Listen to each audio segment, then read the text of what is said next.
Good morning. That is what I like to hear.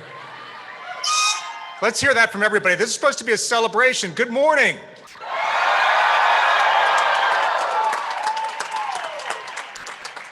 Please be seated.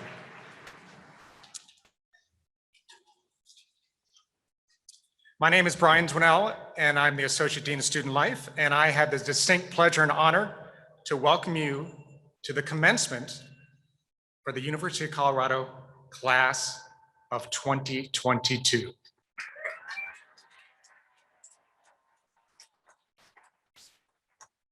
I can tell you we are absolutely ecstatic that we're able to hold a customary graduation with our students, faculty, hooders, friends, and family that are able to join us today. I would be remiss if I didn't recognize our OSL leadership and staff, along with Zach Strober, who've done an incredible amount of work to make this day possible. And actually, I want to pause for a second there. I say that before every major ceremony because they do an incredible amount of work, but this year has been unique. Between so many students, staff, faculty, deans out with COVID, other barriers that have occurred, I think the OSL staff has broken the record for coffee consumption in a week. And I'm pretty sure by the end of the week, everybody was on omeprazole. So to Haley Shacklock, Karina Goodwin, the entire OSL staff, I am feeling nothing but tremendous gratitude and love. Please recognize them.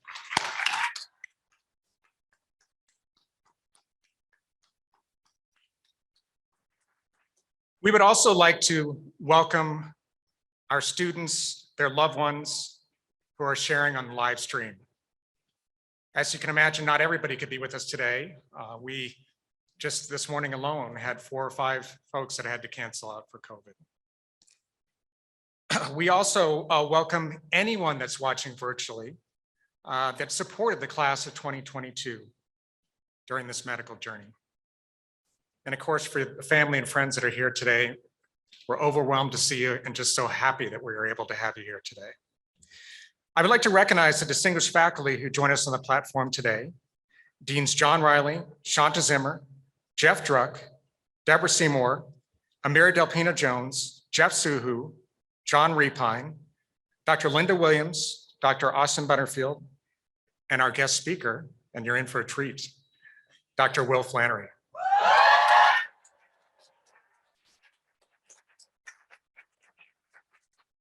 I honestly can't remember a better pair of speakers. The student speaker today is going to be phenomenal as well. I started by saying that this graduation was customary, but we all know that it's a stretch to imply that this is anywhere close to normal. We've all been through so much over the past 2.5 years, but the students at the School of Medicine have borne the brunt of the pandemic's impact. While COVID brought so many unwelcome change to our daily lives, it also served as a reminder of how fortunate we are to welcome an extraordinary group into the profession. Throughout this crisis, the class of 2022 responded with resilience, tenacity, and a strong sense of altruism. Rather than dwelling on misfortune, they've used this as an opportunity to strengthen their resolve and enhance their sense of empathy. We can't thank you enough for reminding us what a privilege it is to be a physician and to have the opportunity to support the success who will carry the profession into the future. In addition to welcoming all in the audience today, I would like to thank our faculty marshals. These individuals were selected by our graduates in recognition of their service to the class. I would ask the marshals to please stand. Our marshals are Drs. Austin Butterfield, Jeff Druck, Steve Lowenstein, Joe Sakai, Tom French, and myself. Thank you for this incredible honor.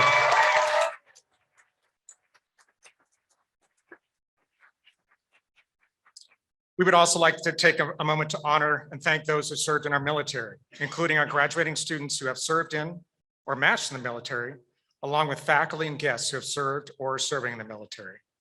Will you please stand to be recognized?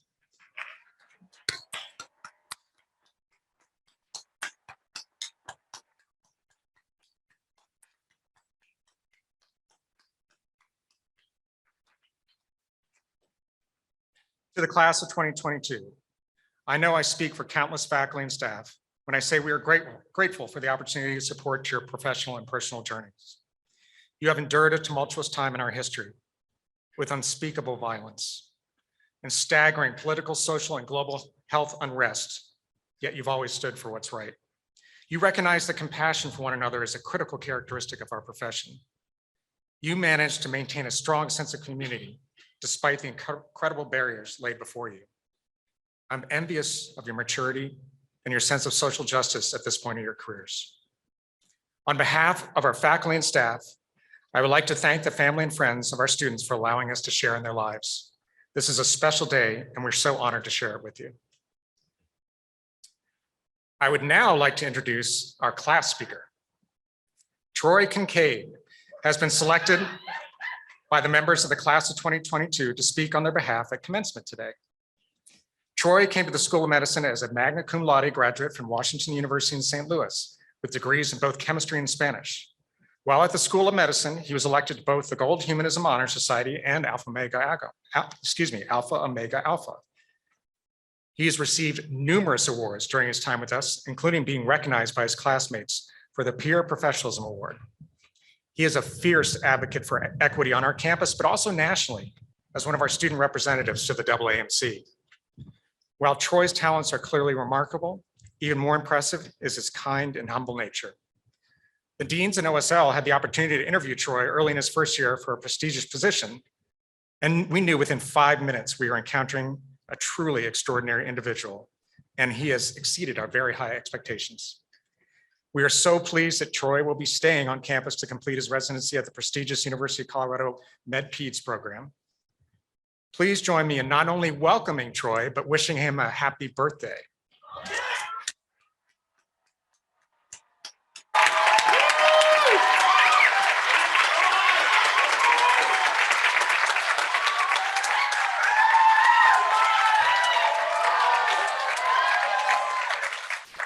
Thank you, Dean Brunel.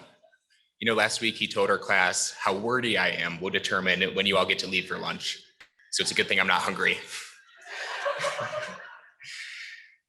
Truly though, thank you. There are few people I look up to as much as you in this world. Class of 2022, I prepared for this speech the only way I knew how, by watching hours of YouTube videos of high school graduation speakers instead of my ICC pre-work.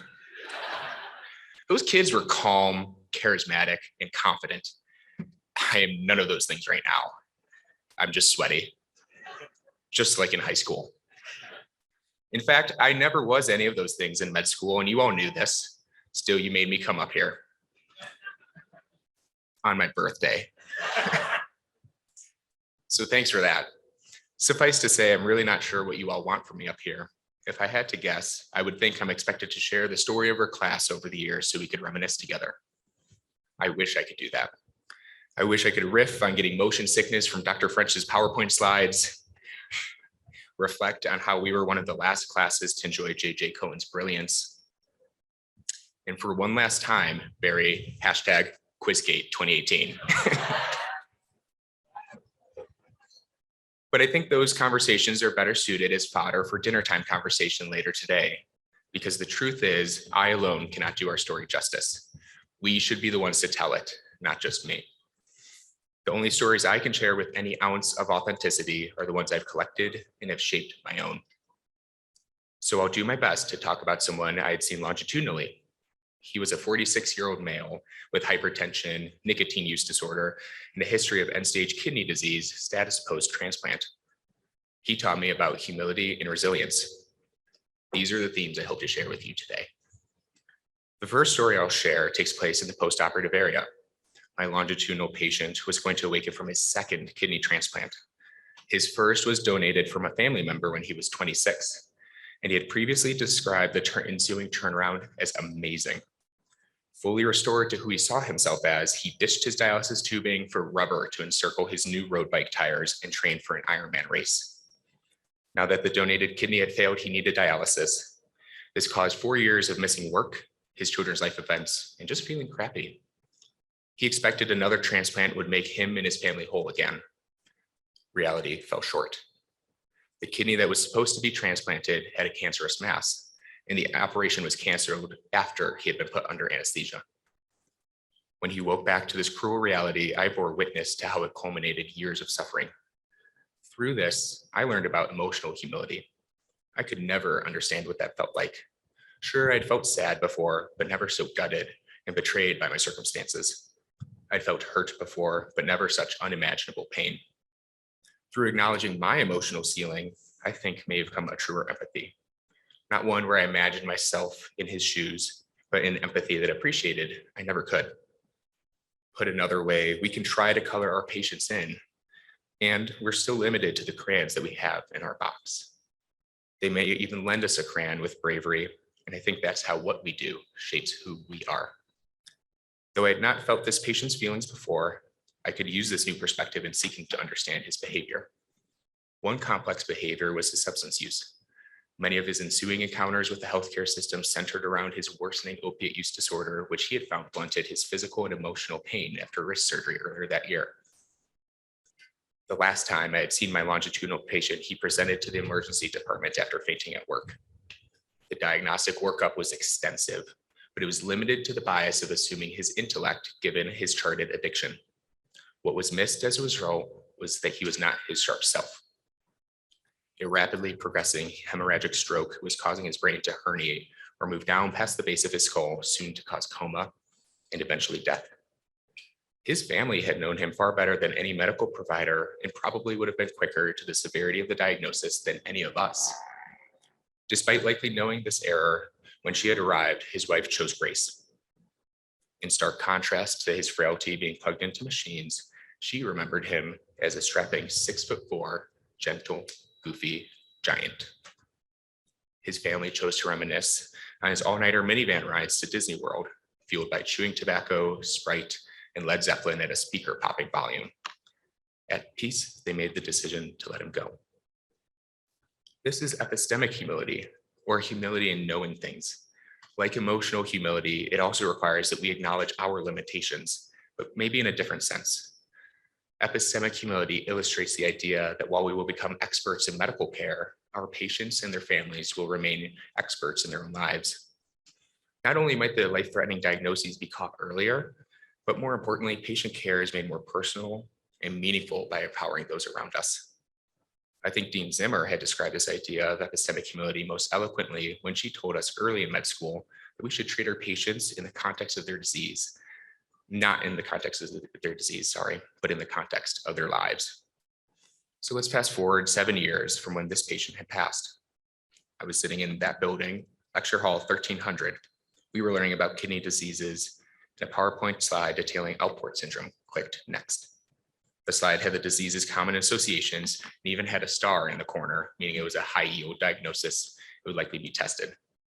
Less than 30 seconds later, we were on to the next slide. Despite the high yield facts and the star, the slide still felt it lacked something.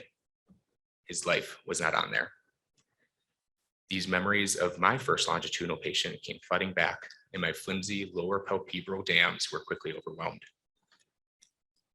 I began to silently cry because my first longitudinal patient was my gentle, goofy dad. He passed away 7 days after my 17th birthday. I was breaking up with my freshman girlfriend at the time he broke his wrists when his opiate use began. My younger brother and I were in the back seat of those Disney World voyages, trying to fall asleep to Stairway to Heaven. And my maternal grandmother was the one who donated her kidney when my parents were just newlyweds. The mythology of her selfless act defined altruism for me. So I saved the PowerPoint slide as a first-year medical student to remind me of humility woven through my dad's story. Medical knowledge is so vast that it's impossible to memorize all illnesses. Even trickier, we're asked to understand disease processes, their treatments, and place them all in the context of a patient's life. The good news, though, is that we are not alone in this.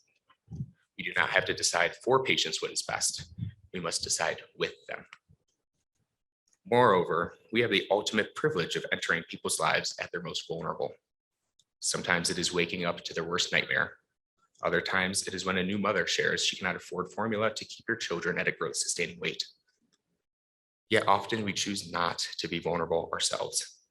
Keeping a lid on it, we learn to repress and deny our truths, the feelings they sometimes bring up.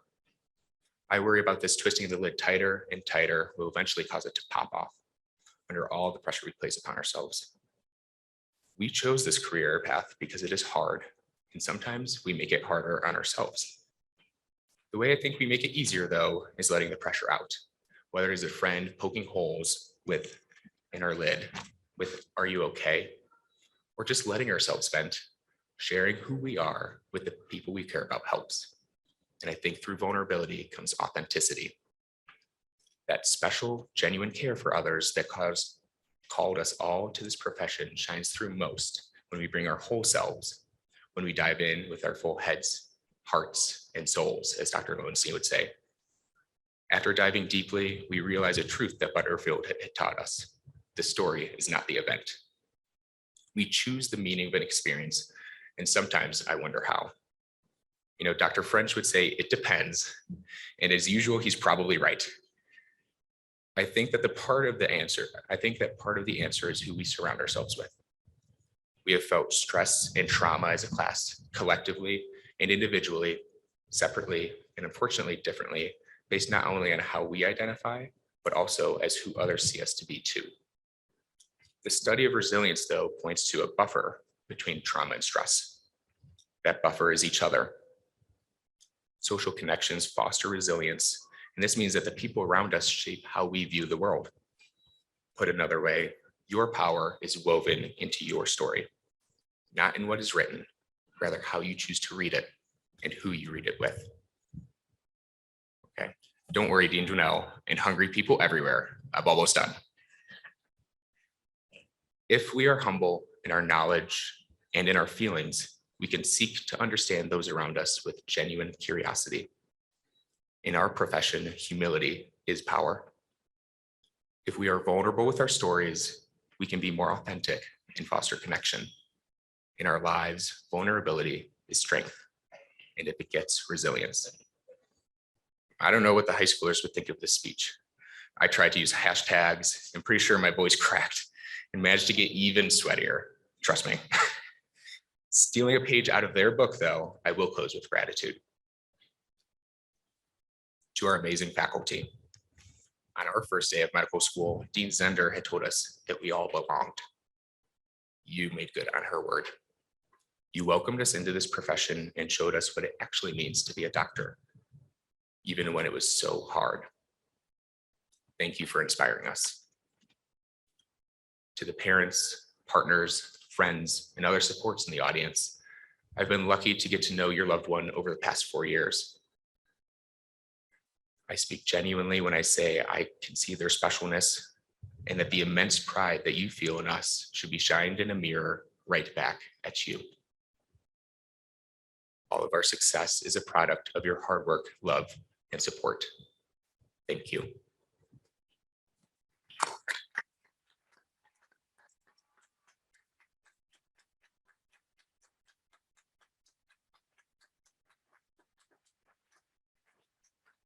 To my mom, your support and unending phone calls showed how much you care. To Heather, thank you for selflessly being my editor-in-chief. To Brett, Dad was already so proud of you, and I can't imagine how embarrassingly proud he would be of you now. Thank you both so much. And finally, to the class of 2022, thank you so much. There were no clinical before times for us to measure the past 2 years against, yet we made it through with humility, resilience, and kindness, just as we had approached the first 2. I thank you most for your vulnerability with me over the past 4 years, and hope some of mine is useful in confronting your trials with honesty, acceptance, and autonomy to make meaning out of the chaos. Goodbyes are both bitter and they are sweet, because it is lucky that we have so much to miss. So as we collect our own anthology of patient stories, let us not forget our own. Let us lead with emotional, epistemic, and cultural humility. And let us be there for one another to sustain our resilience. Thank you all for listening or for falling asleep quietly. And congratulations again, class of 2022.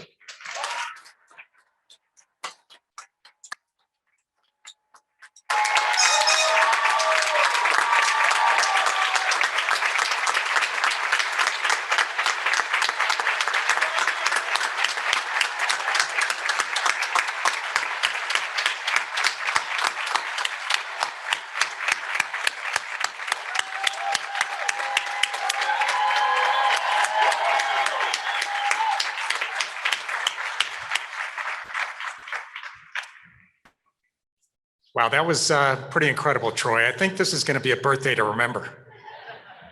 Thank you for sharing that with us. I know I speak not only for his colleagues, but also for the faculty that Troy has served as a role model for all of us in so many levels: compassion, resilience, a remarkable guy, and I can't wait to see what he does with his future. I'm now going to welcome to the stage our class co-presidents, Stephanie Serva and Zaid Barani. I want to mention, I think I've worked with these co-presidents closer than any group I've ever worked with, because they got more than they bargained for. It has been a tumultuous time, so many different things thrown at us. And they epitomize leadership. To me, it's the selfless act of making sure those around you are successful. And I felt they always kept that in mind. I appreciate them so much. Please come to the stage, Stephanie and Zaid.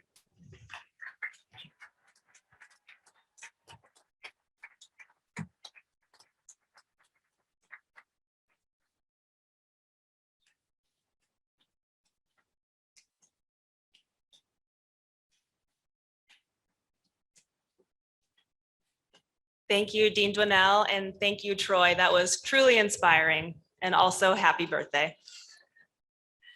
My name is Stephanie Serva, and this is Zaid Barani, and we've had the pleasure of serving as class co-presidents for the past 4 years. We are all thrilled to be here with all of you, our friends, family, peers, and faculty. Over these past 4 years, we've gotten to know each other quite well. As a class, we've witnessed tremendous growth in both our professional and personal identities. We've taken care of patients and each other. We've served as agents of change. We fought for social justice. We completed scholarly research. We founded new interest groups, and we defeated the class of 2023 in kickball. After tallying up the numbers, we believe we've taken at least 3 exams. Perhaps most importantly, we've seen our classmates rally together and support each other in times of need. We adapted to a rapidly changing education system during the COVID-19 pandemic and continued to persevere while still providing excellent care for our patients. We hope that as all of you look back on your medical school experience, you can think of people who stood by you and lifted you up in the difficult times throughout the years. In the spirit of lifting one another up, we're immensely excited to introduce our guest speaker, Dr. William Flannery, also known as Dr. Glaucomflecken. He is a celebrated comprehensive ophthalmologist, philanthropist, and comedian. He has delivered numerous keynote speeches and talks at various academic conferences and programs, and he's raised over $100,000 for First Descents, an organization that benefits young adults impacted by cancer. On top of his academic and personal accomplishments, his natural ability to spread joy through storytelling has brought laughter and comedic relief to so many. Just ask his 1.5 million followers on TikTok. Please joining us in welcoming my new best friend, Dr. William Flannery.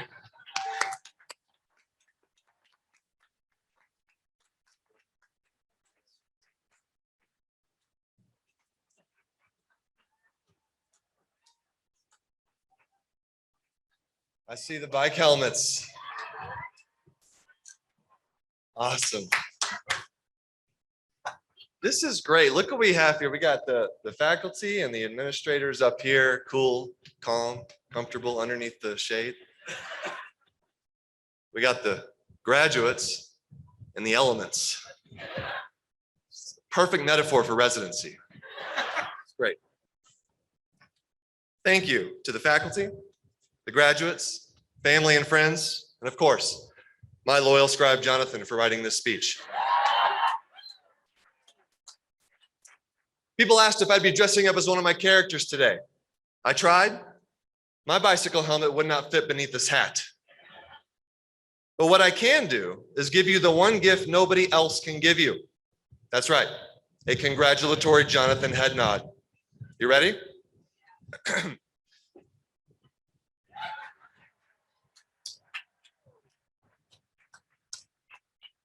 See a lot of confused faces. I know there are some people that haven't seen any of my content, have no idea what's going on right now. Thank you for being here. But let my presence here today be a reminder that there are many ways to make an impact in medicine. You can be a researcher, you can be an educator. You can also record yourself wearing a unicorn headband for hours alone in your bedroom. There are so many options. Because I know that I'm an unconventional choice as speaker today. Commencement speakers are typically world-renowned academic physicians and scientists, public health experts, politicians, famous authors. Well, today, you get Dr. Glockenflecken, TikTok star. Do you guys have budget cuts or? So I know that the pandemic's been hard. But it is such an honor to speak to all of you today. Congratulations to the University of Colorado Med School class of 2022.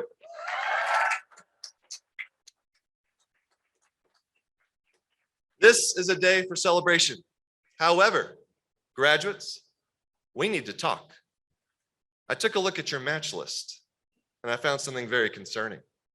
Out of 181 graduates, only one of you chose ophthalmology. This is unacceptable. Only one? It should be all of you. Obviously, I'm kidding. We can't have all of you go into ophthalmology. That would be ridiculous. Who would work weekends? Holidays? After 5 p.m.? 4 p.m. on Fridays? Somebody has to do body medicine and it's not going to be me. 27 of you are doing emergency medicine. That makes sense. We are in Denver, Colorado, after all, a place where you are legally required to ride your bicycle to work. 3 of you are doing neurosurgery. Quick question. Did you choose that on purpose? Was it an accident? Did you check the wrong box? I'm just trying to understand the thought process. For those of you who are unaware, neurosurgery training is so long that you finish residency and then immediately retire because you're 65 years old. Well, for those of you who did not choose ophthalmology, I hope you at least got to do that post-match ophthalmology rotation, also known as vacation. And to that one student pursuing ophthalmology, where are you? Are you here? A little shy, that's okay. That person's my favorite. If they were here, I would have given them an extra degree today. Can I do that as commencement speaker? Yeah, okay. You guys don't know this, but the first order of business as a future ophthalmologist is forgetting everything you just learned in med school. You think I'm kidding? I haven't thought about electrolytes in 10 years. The heart and lungs, I know they exist. What more do I need to know as an eye doctor? Coagulation cascade? Never learned it in the first place. Now, in preparation for this speech, I learned a bit about your school. There was a recent overhaul of the entire curriculum. You guys did such a good job, they decided to fundamentally change the way they train doctors. Well done. But regardless of the curriculum, there's no doubt in my mind that the University of Colorado, the faculty, patients you've encountered along the way, and of course my videos, have laid the foundation for you to build incredible careers in medicine. And now the next adventure awaits, residency. I'm sure you're all excited and a little bit scared. Maybe you're afraid that all the things that I put in my videos about residency are actually true. Well, rest assured, there's a lot of embellishment in my content, except for the stuff about residency. That's 100% accurate. The truth is, residency is going to be hard. You'll have days where you save a life, days when you make a difficult diagnosis. days when you gain a patient's trust. Those are the days you walk on air. The days that make the sleepless nights, the student loan debt, worth it. But there will be days that suck, that are awful. Days when you make a mistake, when your confidence is shattered, days when you feel like you should probably quit medicine and try to make it big on TikTok. Don't recommend doing that. We all have those days. I have those days. Everybody on the stage still has those days. But you know what's going to get you through those difficult times? Each other. Crying helps too. All right. But mostly each other, your colleagues, your co-residents, the people sitting next to you. These are the people you're going to be calling on 5, 10, 15 years from now for advice. We talk a lot about showing humanity to our patients. We don't talk enough about showing humanity to each other and to ourselves. When I was a third-year med student, I woke up one morning and I found a lump in my testicle. Now, I didn't know a lot about medicine at that time, but I had a strong suspicion that my testicle wasn't supposed to try to grow another testicle. Something was wrong. So I got checked out, diagnosed with cancer. I had surgery and I told myself it's going to be fine. I still have the other one, just going to have to work a little harder. Then 4 years later, I was a resident. I woke up one morning, I found a lump in my other testicle. I learned 2 things that day. Number one, I'm really good at finding my own testicular cancer. Number 2, I was part of the lucky 1% of people with testicular cancer who get it in the other testicle. And I'll never forget the day I received that second diagnosis. It was a lot harder than the second time around. I had a lot of questions swirling around my head. I was facing the prospect of losing my other testicle.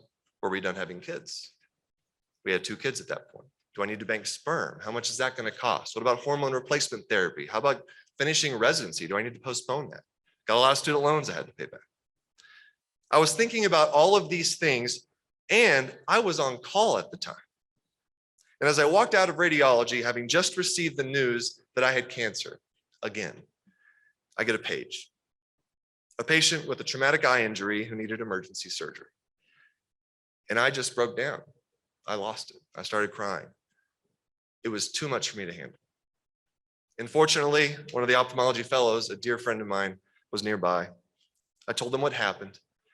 And he did the second nicest thing anybody's ever done for me. He took the pager. Seriously, he took the pager. He told me to go home, be with my family. It was exactly what I needed to hear at that time. Because the truth is, we're terrible at asking for help. We think we can do it all. We can overcome any challenge on our own. I honestly thought to myself, you know what? I've got a full day in clinic. Not a big deal. I can sneak away for a few minutes to go find out if I have cancer. We give so much of ourselves in the service of others because that's what doctors do. And that's great until there's nothing left to give. So be the person who takes that pager. Be that voice for your co-residents. Let them be that voice for you. If you see somebody struggling, offer to help. Offer up a little bit of humanity to each other because most of us are too stubborn to ask for it. So once again, I had surgery. I told myself, it's going to be fine. At least I don't have a third testicle. Then 4 years later, May of 2020, my wife, Kristen, woke up in the middle of the night to the sounds of me gasping for breath. At first, she thought I was snoring, tried to shake me, get me to wake up. But she couldn't wake me up because I wasn't snoring. I was having a cardiac arrest in my sleep. That night, she did 10 consecutive minutes of chest compressions, of CPR, until EMS arrived. 10 minutes, no breaks.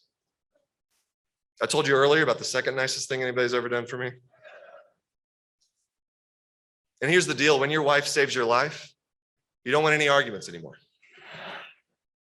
That's it. Maybe I never went on any in the first place, but the data for out-of-hospital cardiac arrest will tell you that I had a 10% chance of survival that night. My wife had other plans. And if you take one thing away from this speech, let it be the importance of CPR. You're all doctors. You know how to do CPR, but I guarantee you have someone in your life, maybe someone here today, who doesn't. Now is the time to learn. So everybody grab a partner.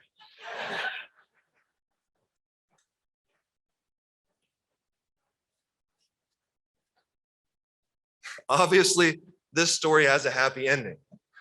I'm still standing here as husband, father, son, TikTok star. And as grateful as I am for the medical team who took care of me, I am just as grateful for the people who showed me and my wife humanity when they didn't necessarily have to. The first responder who took the time to update my wife as they were actively resuscitating me in our home. The paramedic who gently pulled the door to our sleeping children's room so they wouldn't have to see what was happening. The nurse who set up FaceTime calls between me and my family from the ICU at the peak of the pandemic. My partners who made us meals and told me to take as much time as I needed to heal.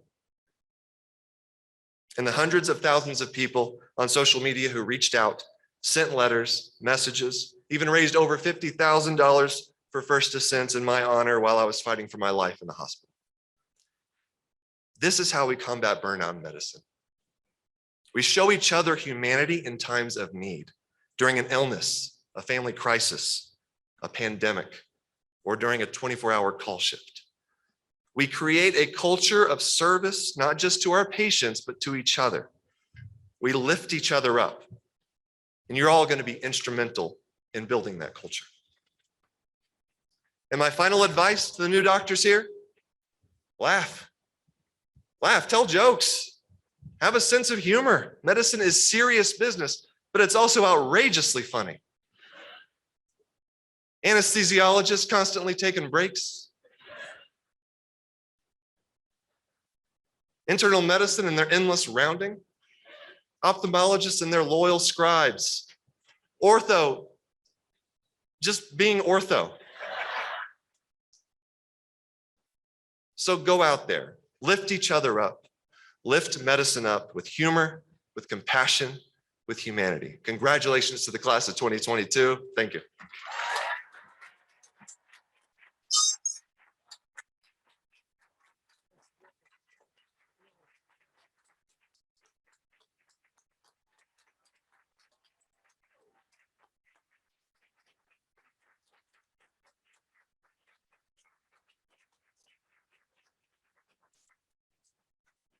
I think I came up too quickly. Let's continue that applause.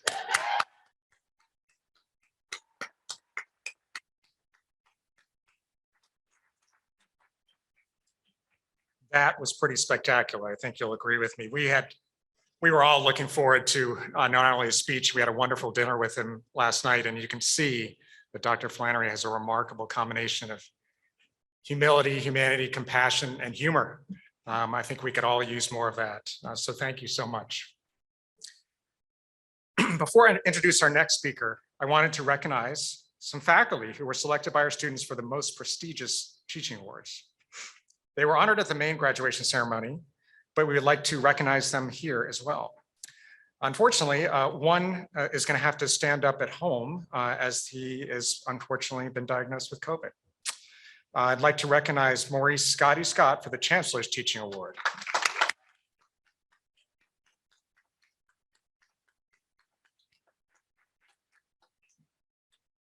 The second award goes to a colleague who, just very briefly, I had the good fortune of being her, I should say, scribe, or maybe perhaps I was a apprentice as we led a hidden curriculum group together in my very early career. She is absolutely remarkable and won the President's Teaching Award, Dr. Tess Jones. Please stand, Tess.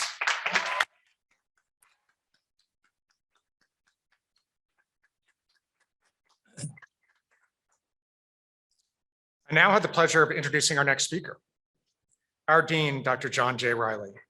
Dean Riley has been the Dean of School of Medicine for over 7 years. Prior to joining us at the University of Colorado, he was the Jack D. Myers Professor and Chair of Medicine at the University of Pittsburgh.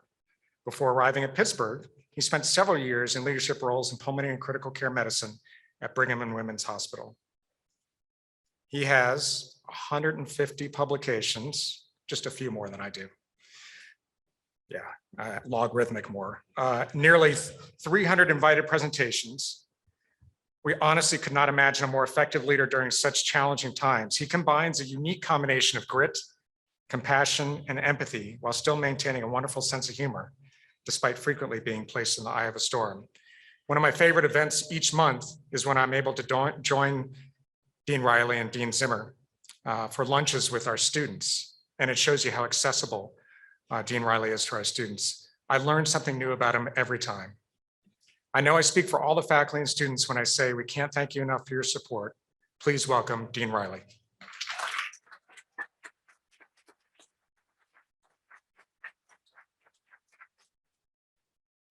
So good morning, everybody. And as was noted, I'm acutely aware that you're roasting there in the sun, and we're not. But I want to congratulate the class of 2022 on this milestone. And I want to acknowledge two groups of people who couldn't be with us today. One is it's a University of Colorado School of Medicine tradition to invite alumni of the class from 50 years ago to join in the graduation. This year, they're not here because of the pandemic, but I want to recognize that ordinarily we would have the class of 1972 present here as well. And the other group is a group of faculty who are retiring after service to the university. I'm going to read their names and how long they've been with us. And at the end, I'd like us to recognize them with a round of applause. Dr. Alan Anderson in neurology for 30 years. Dr. Franklin Chang in orthopedics for 39 years. Dr. Carol Foster in otolaryngology for 26 years. Dr. Roger Giller in pediatrics for 28 years. Dr. Renee Gonzalez in medicine for 27 years. Dr. David Hiddle in medicine, 31 years. Dr. Maureen Leahy in neurology, 34 years. Dr. Paul Minkin in physical medicine and rehabilitation for 21 years. Dr. David Norris, our chair of the Department of Dermatology for 25 years. Dr. Jerry Rosenblum in pediatrics for 5 years. Dr. Laura Bernstein in pediatrics, 29 years. Dr. Regina Fink in medicine, 13 years. Dr. Ronald Gill in surgery, 33 years. Dr. Renee Gonzalez in medicine, who I mentioned earlier, sorry for the repeat, 27 years. Dr. Brian Greffey in pediatrics, 32 years. Dr. Herman Jenkins, our retiring chair of otolaryngology, 21 years. Dr. Melanie Levin in radiology for 5 years. Dr. Susan Niemeyer in pediatrics for 36 years. And Dr. Mary Jane Rappaport in physical medicine and rehabilitation for 33 years. And last but not least, Dr. William Sather in pharmacology for 26 years. Please join me in a round of applause recognizing them.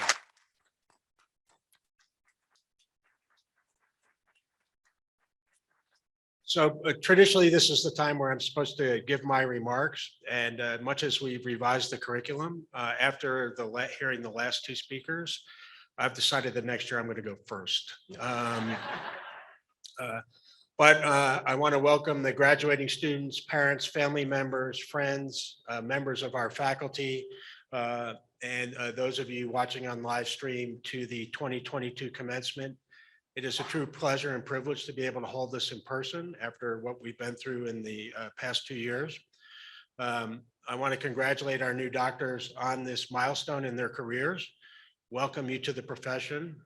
Acknowledge that what you just heard is true. Residency is hard. And I hope in turn that you will thank those of you in your lives, family, friends, and others who have helped you reach this milestone.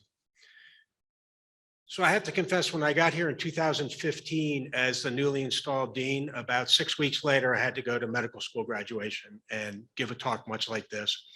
And in full disclosure, I hadn't been to a medical school graduation since my own in 1981. So I turned to one of my senior associate deans for advice about what I should say at this event. And he said, oh, just remember the 3 B's: be brief, be sincere, and be seated. So I'll endeavor to do all 3 of these. Now, it's hard to give a talk like this and not repeat what you've heard multiple times over today and over the past months. But you can't give a talk to a group like you in 2022 and not talk about the impact of COVID. And I think if you cast your minds back to probably late February, early March of 2020, when this pandemic was first starting spreading through the United States, there was a lot of fear and uncertainty. And I think it was best, our approach was best summed up by a quote from the book, The Plague by Albert Camus. I have no idea what's awaiting me or what will happen when this all ends. For the moment, I know this: there are sick people and they need curing. And in the early months of the pandemic, that's what we all did. And by we, I most definitely including our graduating class. I'm very proud of the way the school, our faculty, and you students have responded, the resilience you've shown, and demonstrating the potential you have for advancing the field of medicine. I think one of the great takeaways of this pandemic is that despite the tremendous progress I've seen in medicine over the course of my career, it's obvious we still have a long way to go.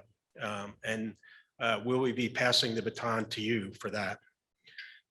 Now, in pre-pandemic, in 2018, at an economic summit, the Prime Minister of Canada, Pierre Trudeau, stated, "The pace of change has never been this fast, and it will never be this slow again." And that's true of the world, and it's certainly true of medicine. Over the course of my career, I mentioned I graduated from med school in 1981, so I'm old and have seen a lot. I've seen many impactful changes in the field of medicine that have both impacted my patients and directly impacted my family. I can't predict what changes you're going to see over the course of your careers, but I can say with confidence that they will be profound. Your 4 years with us have prepared you to enter the next phase of your careers with an outstanding fund of medical and scientific knowledge and the critical thinking skills you'll need to become high-performing physicians. We will have failed you, however, if you don't continually update that knowledge over the course of your careers with the new developments that will occur over the course of your professional lives. I know it's in the values of our school, but I ask you to still, despite the work, the stress, to remain curious and remain committed to lifelong learning. And I also ask you to remember that despite the fact that technologies are going to advance, there was no TikTok when I was in medical school. And we will be interacting with patients over FaceTime, Zoom, and who knows what other types of technologies in the future. The importance of listening to the patient and developing an empathetic advisory relationship with your patients will remain central to the practice of medicine. Now, in 2018, there was a study published that showed we physicians interrupt patients 11 seconds after they ask us why they're coming to see us that day. We didn't think you were average when we accepted you to our medical school, and I trust that you won't be average when you get out there and practice medicine. Now, I'm going to close by saying, traditionally, the focus of physicians has been providing the best possible care for the individuals that's sitting in front of us during a clinical encounter. But the healthcare we provide is responsible for maybe 10, if you're really optimistic, up to 20% of a person's overall health. And you don't have to look any farther than the news this week of the horrific events in Texas, which have highlighted the fact that the leading cause of death of children in the United States now is firearm fatalities, not medical disease. One of the realities that the pandemic reminded us of is that much of what determines one's health in our society and around the world currently lies outside of the traditional practice of medicine. These are sometimes called the social determinants of health. We talk a lot now about the promise of personalized or precision medicine, but the sad and undeniable reality is that in the year 2022, your zip code is more predictive of your health and longevity than your genetic code. We, and by we, I mean our graduating class as well, have a responsibility to bring this to the attention of those who make policy and advocate for changes that reduce those disparities. We live in an fragmented and rancorous society. There's been a clear loss of civility in the societal dialogue. And our profession remains one of the few that sees people from all segments of society and interacts with them on a regular basis, regardless of their socioeconomic status, religion, ethnicity, sexual orientation. We take care of everybody. And that gives us a special responsibility to advocate for everybody. Now, you're all going to be extremely successful, I hope, over the course of your careers. And in our society, being a successful physician includes making a good living. So the odds are 10 years from now, you'll be living in a neighborhood where none of your neighbors know anybody who's on Medicaid. And it's going to be your and our responsibility to speak up for those people. So though it's popular for us to be admonished to stay in our lane and stay out of these social issues, I would answer that we as a profession have an obligation to address all these factors that affect the health of our patients, whether they fall into the definition of medical practice or not. I hope that you'll take this responsibility seriously. In closing, I have to say, I not only share the pride that you and your family justifiably have in reaching this milestone, but I'm more than a little bit envious because this is a fabulous time to be going into medicine. The science is moving fast. You'll be able to prevent and treat diseases that previously were beyond our capabilities. And you should have a tremendously rewarding career. So in closing, I want to congratulate our graduates, thank the family and friends who gathered here today, thank our faculty for supporting you through your journey, and congratulate you and welcome you to the profession of medicine. Thank you very much.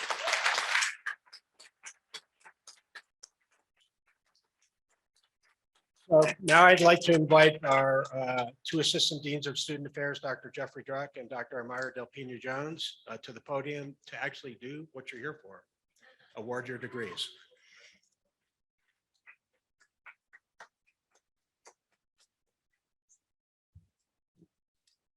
Thank you, Dean Riley. Now we begin the hooding ceremony. Graduates, please leave your caps, or if you're one of my people, your bicycle helmet on your chairs, and approach the platform by rows as you are released by staff. The hood that is placed on the graduates dates back to the Middle Ages as the mantle of the profession placed on the shoulders of new physicians. The hood is lined with the colors of the university conferring the degree, and the dark green velvet trim denotes the medical degree. Graduates, when we call your name, please walk onto the platform and stand on the X to be hooded. We ask you to hold your applause until everyone is hooded, but we know you won't. For students who did not choose a hooder, Deans Butterfield and Dwinell will serve as the designated hooders as elected by the class of 2022. Dean Riley will present the diploma to each graduate following the hooding. Before we begin, Dean Del Pino Jones and I want to tell you all what a tremendous honor it is to be the first to officially call you doctor. We won't delay anymore. You all have delayed graduation. I'm sorry, delayed gratification for 4 years. With that being said, can we get the graduates to come on up?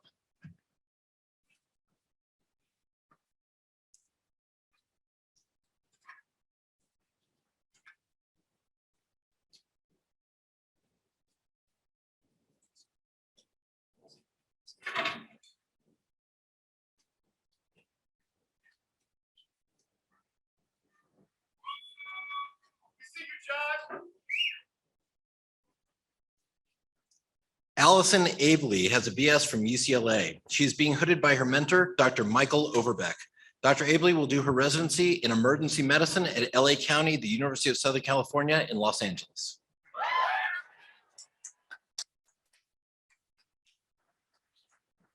Joshua Abelarian has a Bachelor of Science in Neurobiology, Physiology, and Behavior, and a Bachelor of Arts in Psychology from the University of California, Davis. He is being hooded by his mentor, Dr. Jennifer Adams. Dr. Abelarian will do his residency in general surgery at the University of Texas Southwestern in Dallas.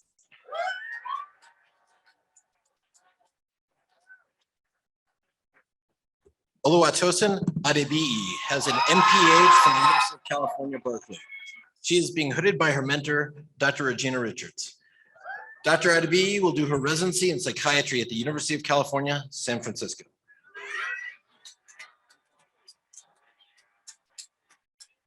Anya Ahmad has a Bachelor of Arts in Bioethics from UCLA.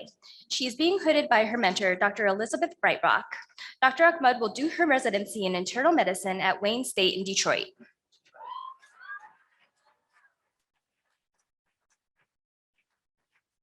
Zaid Al-Barani has a BA from Case Western Reserve University. He is being hooded by his mentor, Dr. Austin Butterfield.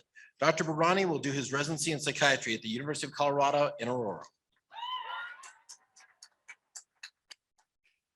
Samuel Altman has a Bachelor of Science in Biology from the University of Colorado, Denver. He is being hooded by his mentor, Dr. Deutschman. Dr. Altman will do his residency in internal medicine at Dwight David Eisenhower Army Medical Center in Fort Gordon. Lane Elizabeth Anderson has a BS and BA from the University of Minnesota. She is being hooded by her mentor, Dr. Deb Seymour. Dr. Anderson will do her residency in family medicine at the University of Minnesota North Memorial in Minneapolis. Solana Rose Archuleta has a Bachelor of Arts in Neuroscience and Psychology from the University of Colorado Boulder. She is being hooded by her mentor, Dr. Andres Heneo Martinez. Dr. Archuleta will do her residency in emergency medicine at Hennepin County in Minneapolis. Rihanna Krista Atwater has a BS from the University of Colorado, Denver. She is being hooded by her mentor, Dr. Elena Leduska. Dr. Atwater will do her residency in internal medicine at Oregon Health and Science University in Hillsborough. Mehdi Bendali has a Bachelor of Science from the University of Colorado, Denver. He's being hooded by his mentor, Dr. Bruce McAllister. Dr. Bendali will do residency in internal medicine at the University of Washington in Seattle.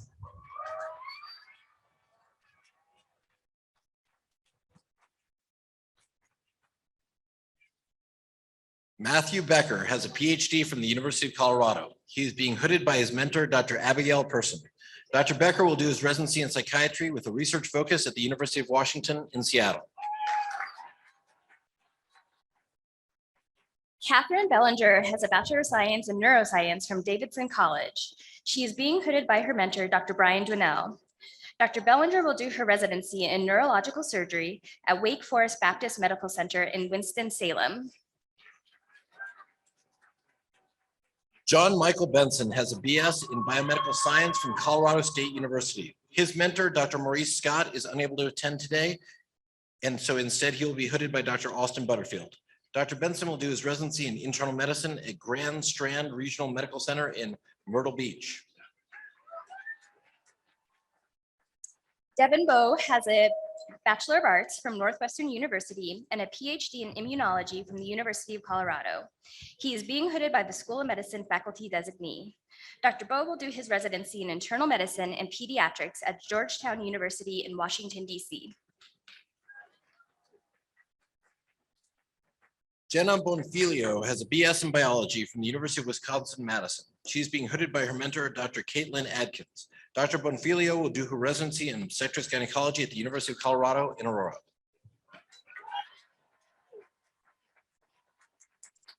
Peter Joseph Boxley has a Bachelor of Arts in Sociology from the University of Chicago. He is being hooded by his mentor, Dr. Thomas Flagg. Dr. Boxley will do his residency in internal medicine at the University of Illinois, Chicago in Chicago.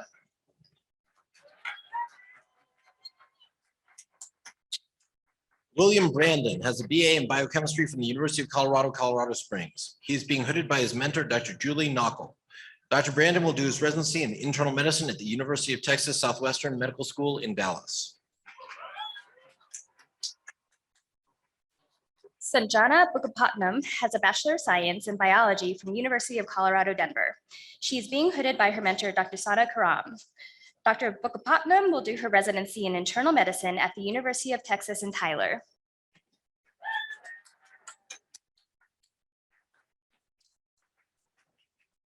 Adriana Buliga Stoyan has a PhD from SUNY Binghamton. She is being hooded by the School of Medicine faculty designee.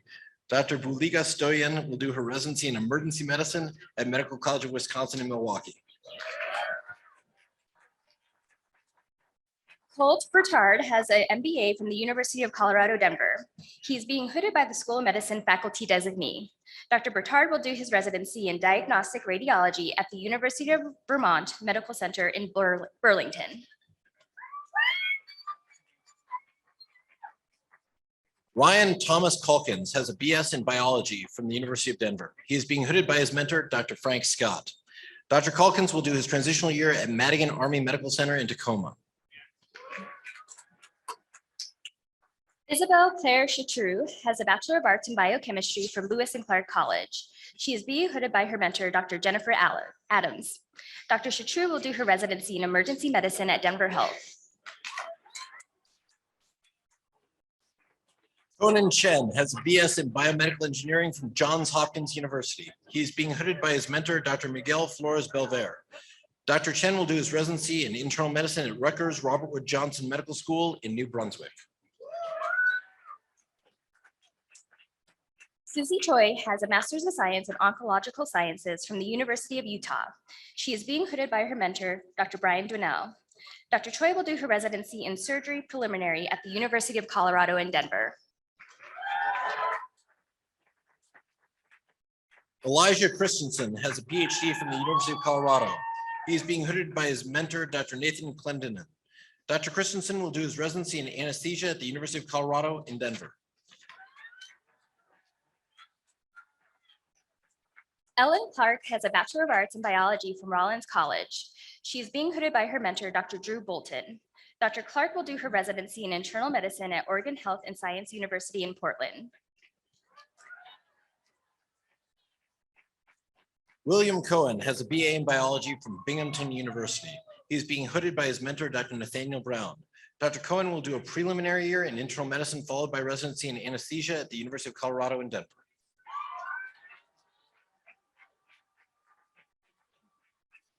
CJ Cole has a Bachelor of Science from University of Oklahoma. He is being hooded by the School of Medicine faculty designee. Dr. Cole will do his residency in orthopedic surgery at University of Oklahoma Health Sciences Center in Oklahoma City. Samantha Connor has a BA in psychology from Marquette University. She is being hooded by her mentor, Dr. Jennifer Adams. Dr. Connor will do her residency in obstetrics gynecology at the Medical College of Wisconsin in Milwaukee.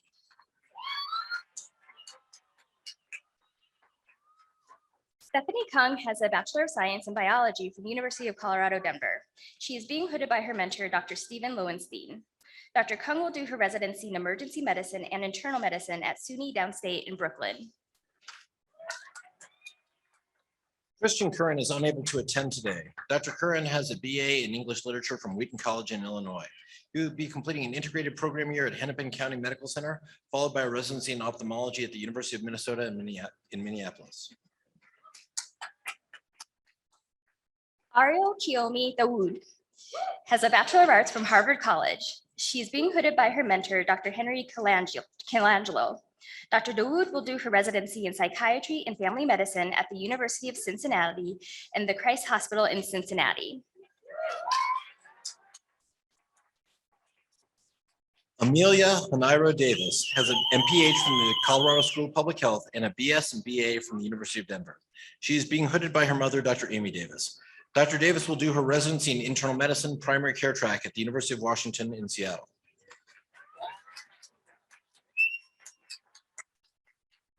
Danielle Nicole Davis has a Bachelor of Arts from Colorado College and a Master's of Science in Biomedical Sciences from Tufts University. She is being hooded by her mentor, Dr. Heather Cassidy. Dr. Davis will do her residency in internal medicine at Boston University Medical Center.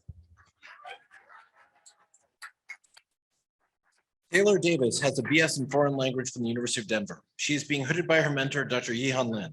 Dr. Davis will do her residency in emergency medicine at UC San Diego.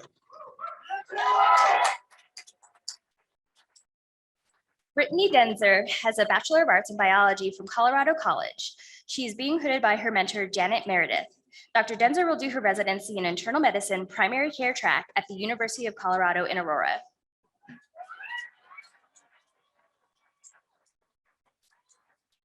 Min Do has a BSA in neuroscience from the University of Texas at Austin. He's being hooded by his mentor, Dr. David Cantu.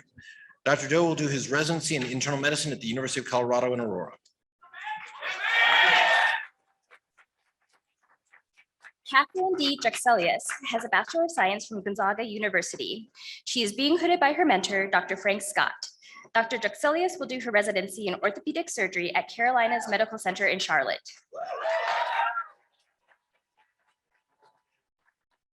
James Duffy has a BS in biochemistry from State University of New York. He is being hooded by Dr. Austin Butterfield. Dr. Duffy will do his residency in otolaryngology at the University of Louisville School of Medicine.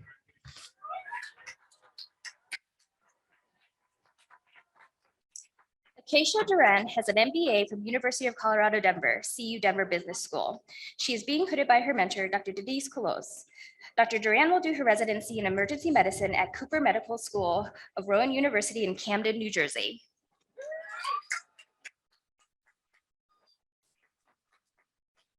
Elisa Faith Edwards has a BA from the University of Utah. She's being hooded by her mentor, Dr. Tim Hurtado. Dr. Edwards will do her residency in emergency medicine at Madigan Army Medical Center in Tacoma.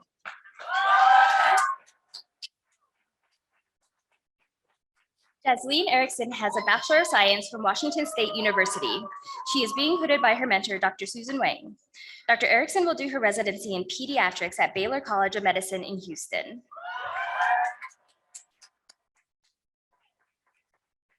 Kenneth Michael Felsenstein will earn his BA and MS from Johns Hopkins University, as well as a PhD in molecular, cellular, and developmental biology from the University of Colorado Boulder. He is being hooded by his longtime clinical mentor and friend, Dr. Jonathan Tashkin.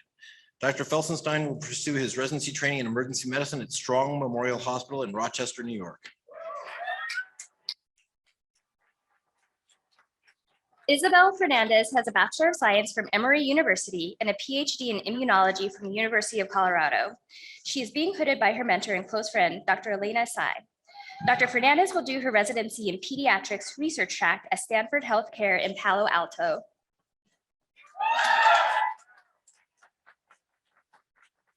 Eli Feiner has a BS in nutrition from Colorado State University. He is being hooded by the School of Medicine faculty designee. Dr. Feiner will do his residency in internal medicine at the University of Utah in Salt Lake City. Dylan Foley has a Master's of Science from Regis University. He is being hooded by his mentor, Dr. Brian Dwinell. Dr. Foley will do his residency in emergency medicine at Denver Health.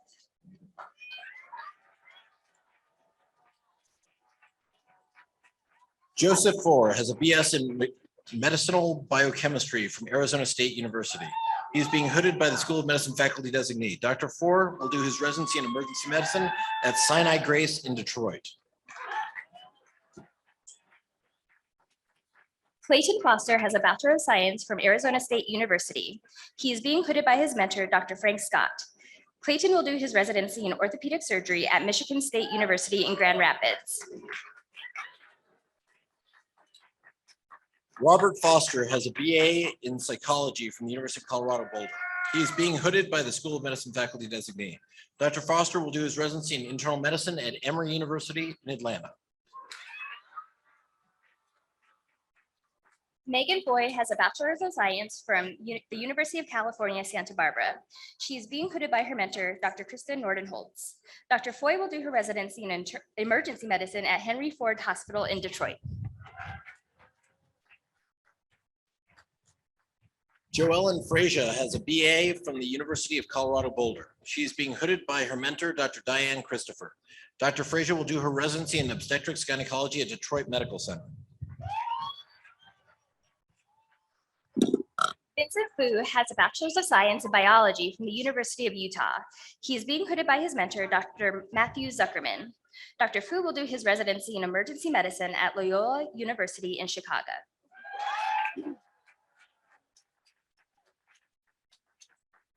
Rebecca Fulbrigge has a BS from Massachusetts Institute of Technology. She's being hooded by her father, Dr. Robert Fulbrigge. Dr. Fulbrigge will do her residency in pediatrics at the University of Michigan in Ann Arbor.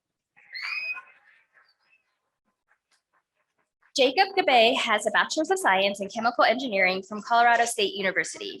He is being hooded by the School of Medicine faculty designee. Dr. Gabe will do his residency in internal medicine at University of Vermont Medical Center in Burlington. Paul Glasheen has a master's in public policy from the University of Denver. He is being hooded by his mentor, Dr. Christina Vaughn. Dr. Glasheen will do his residency in medicine psychiatry at the University of California, Davis Medical Center in Sacramento. Matthew Gallup has a Bachelor's of Science in Biochemistry and a Bachelor's of Arts in Psychology from the University of Rochester. He's being hooded by his mentor, Dr. Austin Butterfield. Dr. Gallup will do his residency in psychiatry at the University of Colorado in Aurora. Marina Elena Gomez has a PhD in cancer biology from the University of Colorado. She is being hooded by her mentor, Dr. Joseph Hurt. Dr. Gomez will do her residency in obstetrics and gynecology at the University of California, Los Angeles. Andrew Goodman has a Bachelor's of Science from Colorado State University. He's being hooded by his mentor, Dr. Jenny Buchanan. Dr. Goodman will do his residency in emergency medicine at University of Washington affiliated hospitals in Seattle.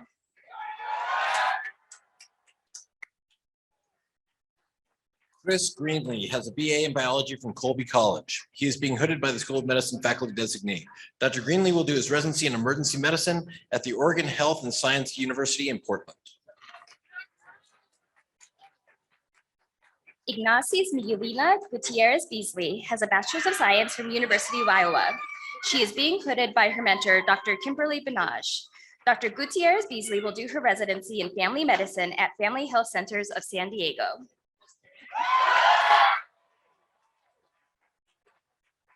Saori Lillian Hygo has a PhD in molecular and cell biology from the University of California, Berkeley. She's being hooded by her mentor, Dr. Steve Lowenstein. Dr. Hygo will do her residency in neurology at the University of Colorado in Aurora. Jessica Cole Hall has a Bachelor of Arts in Biochemistry from the University of Colorado Boulder. She is being hooded by her mentor, Dr. Jason Amin Sharifi. Dr. Hall will do her residency in general surgery at the University of Utah Health in Salt Lake City. Madison Elizabeth Hansen has a BS in biomedical sciences from Marquette University. She's being hooded by the School of Medicine faculty designee. Dr. Hansen will do her residency in medicine pediatrics at Beaumont Health in Royal Oak, Michigan. Cecile Isabel Harmange has a Bachelor's of Science in Biology from Brown University. She is being hooded by her mentor, Dr. Frank Scott. Dr. Harmange will do her residency in orthopedic surgery at the University of Colorado in Aurora.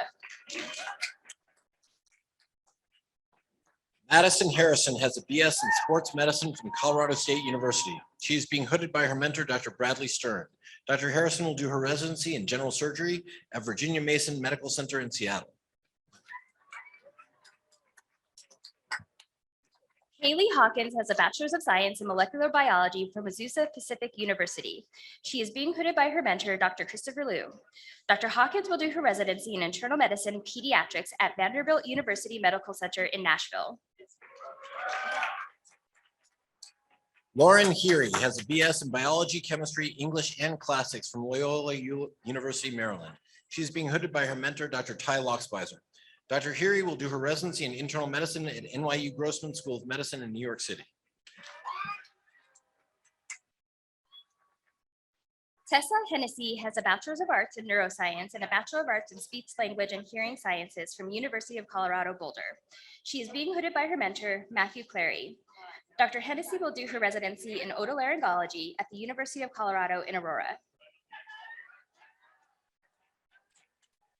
Dylan Herman has a BS in neuroscience and mathematics from the University of Vermont. They are being hooded by their mentor, Dr. Joseph Sakai. Dr. Herman will do their residency in combined adult and child psychiatry at the University of Vermont Medical Center in Burlington. Kelly Higa has a Master's of Science in Microbiology from the University of Hawaii and a PhD in Immunology from the University of Colorado. She is being hooded by her mentor, Dr. Yihan Lin. Dr. Higa will do her residency in thoracic surgery at Stanford Healthcare in Stanford. Alyssa Hill has a BA from Harvard University. She's being hooded by her mentor, Dr. Fernando Hogan. Dr. Hill will do her residency in family medicine at the University of Colorado in Aurora. Sarah Kerner has a Master's of Science in Geology from University of Colorado in Boulder and a Bachelor's of Science in Chemistry from the University of Missouri. She is being hooded by her mentor, Dr. Heather Cassidy. Dr. Herner will do her residency in emergency medicine at Maine Medical Center in Portland. Bethany Ho has a BA in biology from Scripps College. She is being hooded by her mentor, Dr. Mark Reed. Dr. Ho will do her residency in diagnostic radiology at the University of Colorado.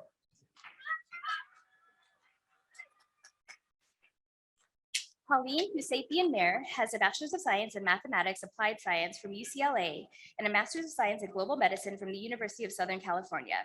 She is being hooded by the School of Medicine faculty designee. Dr. Husapian Mayer will do her residency in internal medicine at Cedars-Sinai Medical Center in Los Angeles. Zachary Horwitz has a BS in psychology from Colorado State University. He is being hooded by his mentor, Dr. Aaron Powell. Dr. Horwitz will do his residency in family medicine at St. Joseph's Hospital in Denver.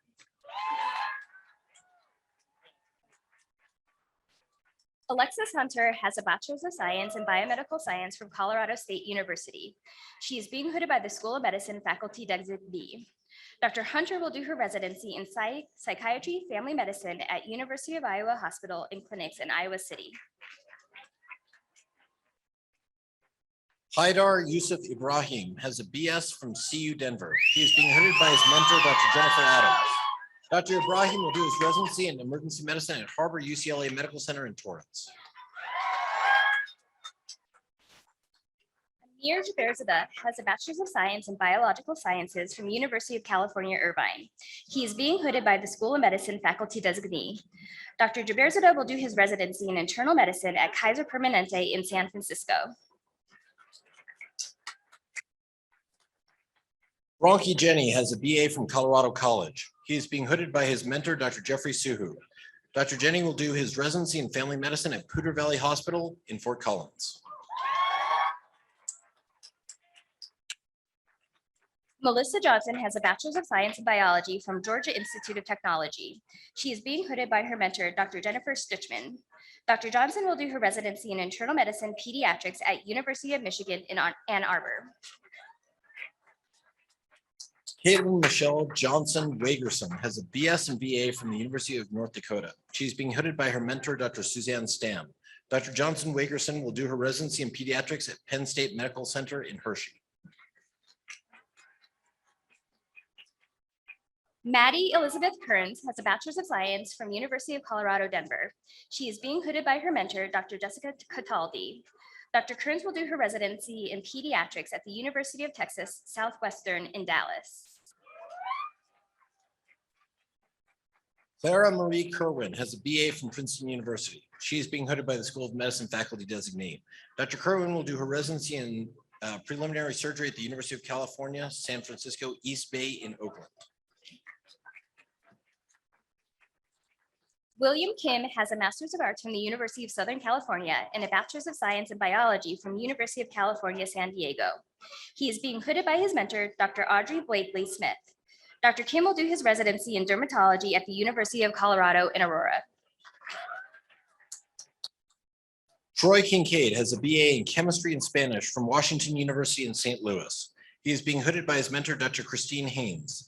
Dr. Kincaid will do his residency in internal medicine pediatrics at the University of Colorado in Aurora.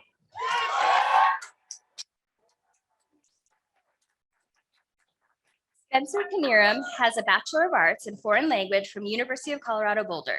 He is being hooded by his mentor, Dr. Matt Rastisi. Dr. Kaniram will do his residency in emergency medicine at Brooke Army Medical Center in San Antonio. Lisa Cormendi has a BA in biophysics from Johns Hopkins University. She is being hooded by the School of Medicine faculty designee. Dr. Cormendi will do her residency in pediatrics at St. Louis University. Hannah Carell has a Bachelor's of Arts from the George Washington University. She is being hooded by her mentor, Dr. Jay Albright. Dr. Carell will do her residency in orthopedic surgery at the University of Iowa in Iowa City. Christine Elizabeth Krentz has a BS from the University of Denver. She is being hooded by her mentor, Dr. Lindsay Paulson. Dr. Krentz will do her residency in family medicine at the Contra Costa Regional Medical Center in Martinez, California.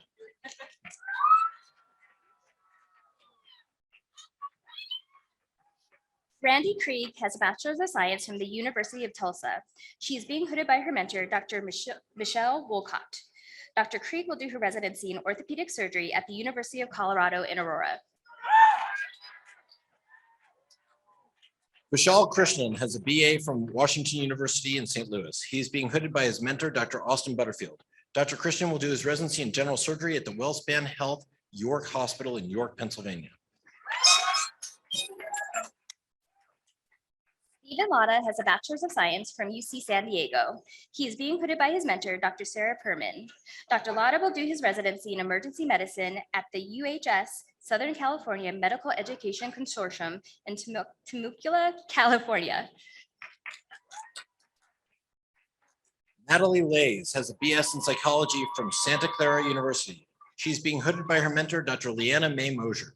Dr. Lays will do her residency in pediatrics at the University of Washington, Seattle Children's Hospital.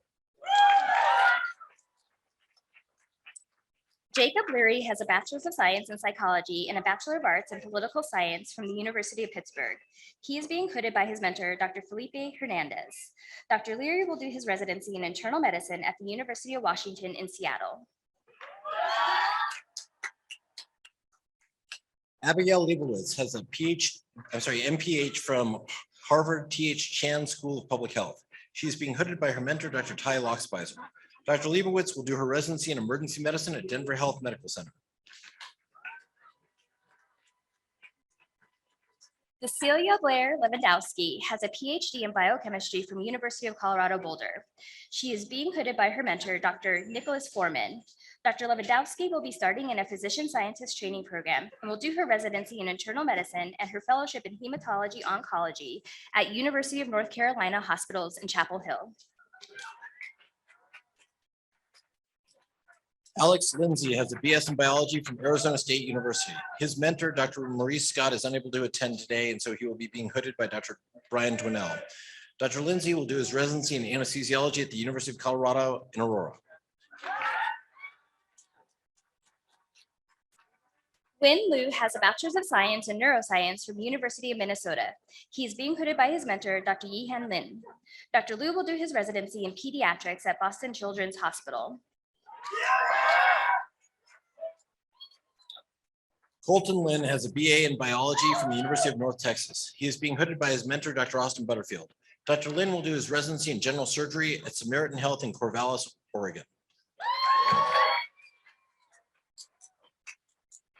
Vikasini Mahalingam has a Bachelor of Arts in Anthropology from the University of Colorado, Denver. She's being hooded by her father, Dr. Ravi Mahalingam. Dr. Mahalingam will do her residency in anesthesiology at the University of Colorado in Aurora. Rosa Malloy Post has a BS from Fort Lewis College. She is being hooded by her mentor, Dr. Jenny Buchanan. Dr. Malloy Post will do her residency in emergency medicine at Carolinas Medical Center in Charlotte.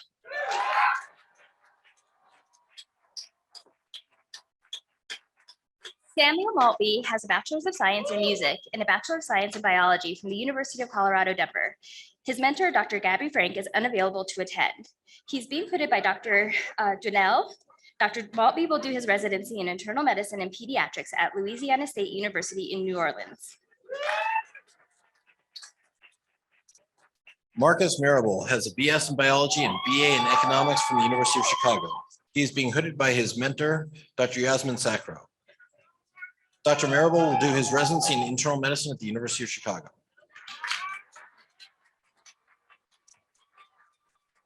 Jeff Markowitz has a Bachelor of Arts in Biology from Washington University in St. Louis. He is being hooded by his mentor, Dr. Laura Rappaport. Dr. Markowitz will do his residency in emergency medicine at Denver Health Medical Center. Eric Marty is unable to attend today. He has a BA in biology from the University of Pennsylvania. He will do his residency in orthopedic surgery with a research focus at the University of Colorado in Aurora. Derek Scott Mason has an MPH from Colorado School of Public Health. He is being hooded by his mentor, Bernadette Johnson. Dr. Mason will do his residency in psychiatry at Johns Hopkins Hospital in Baltimore.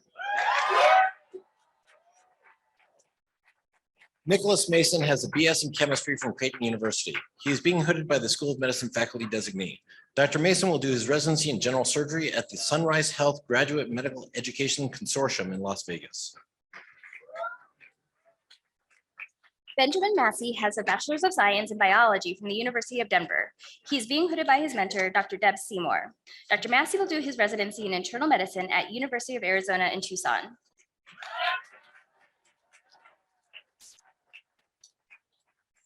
Leighton McCabe has a BS from the University of Missouri. He is being hooded by the School of Medicine faculty designee. Dr. McCabe will do his residency in anesthesiology at Washington University in St. Louis.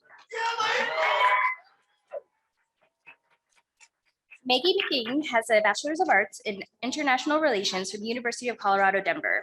She is being hooded by her mentor, Dr. Arik Wichter. Dr. McGing will do her residency in general surgery at University of Southern California in Los Angeles.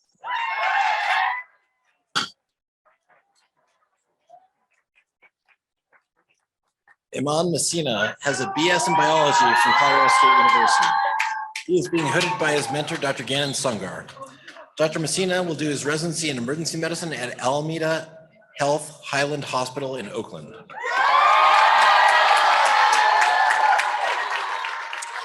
Jacob Mikulski has a Bachelor's of Science in Chemical Engineering from University of Michigan, Ann Arbor. He is being hooded by his mentor, Dr. David Schwartz.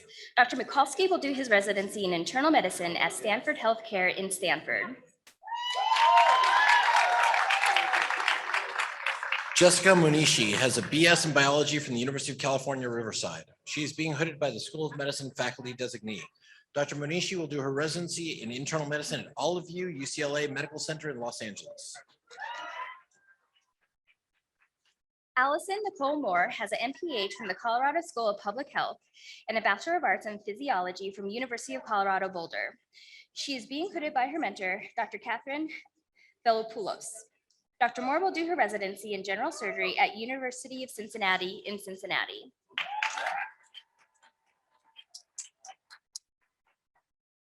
Kristen Casey Moore has a BS and a BA from Regis University. She's being hooded by her mentor, Dr. Stephen Lowenstein. Dr. Moore will do her residency in internal medicine at St. Joseph's Hospital in Denver. William Mundo has an MPH from Colorado School of Public Health. He's being hooded by his mentor, Dr. Lilia Cervantes. Dr. Mundo will do his residency in emergency medicine at Denver Health.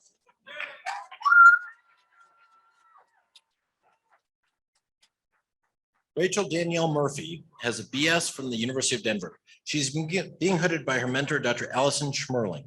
Dr. Murphy will do her residency in internal medicine at the University of Colorado in Aurora. Sabrina Nesladek has a Bachelor's of Science in Microbiology and Biomedical Sciences from Colorado State University. She is being hooded by her mentor, Dr. Julia Bruckner. Dr. Nesladek will do her residency in medicine pediatrics at University of Minnesota Medical School in Minneapolis. Christina Nguyen has a BS from the University of Denver. She's being hooded by her mentor, Dr. Camille Stewart. Dr. Nguyen will do her residency in pediatrics at Mercy St. Vincent Medical Center in Toledo. Margaret Mary Nguyen has a Bachelor's of Arts in Biology from Miami University. She is being hooded by her mentor, Dr. Joseph Sakai. Dr. Nguyen will do her residency in psychiatry at the University of Colorado. Stephanie Oyechi Wagu has a MPH from Harvard T.H. Chan School of Public Health. She's being hooded by her mother, Dr. Agatha Wagu. Dr. Wagu will do her residency in obstetrics gynecology at Johns Hopkins Hospital in Baltimore.